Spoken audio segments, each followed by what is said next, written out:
a second before we get started.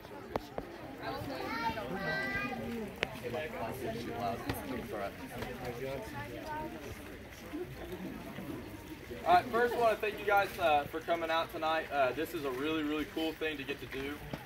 For those of you who are visiting with us or family members, we just got back from Fall Creek about a week ago. It was an awesome camp time. We took about 70 kids with us, and we had an amazing time of just growing closer to God and decisions that were made.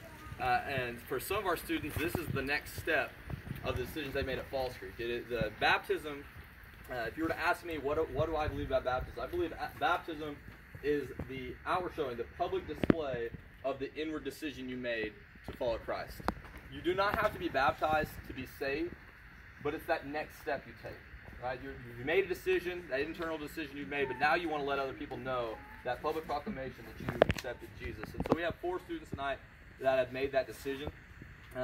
As soon as we're done with baptism, we have water and cake available for you guys to celebrate with us, and the youth will be able to swim.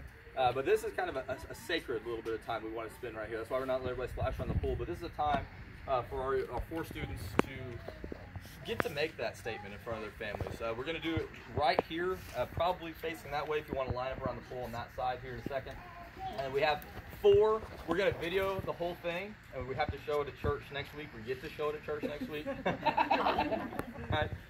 But if you would help us by whoever's video, if you got to give them a little bit of space, make sure they get it captured. And something we do here at UHBC, and some other churches do it as well, is that we let them talk through their testimony. Each student wrote their testimony out, and they're going to have someone they chose read it aloud before we baptize them, so you can hear the change that's happened in their life, or just where they've come from, because some of you may not know everybody. So we're going to go ahead and get started. If you want to move over there, and I will get our first student in the pool.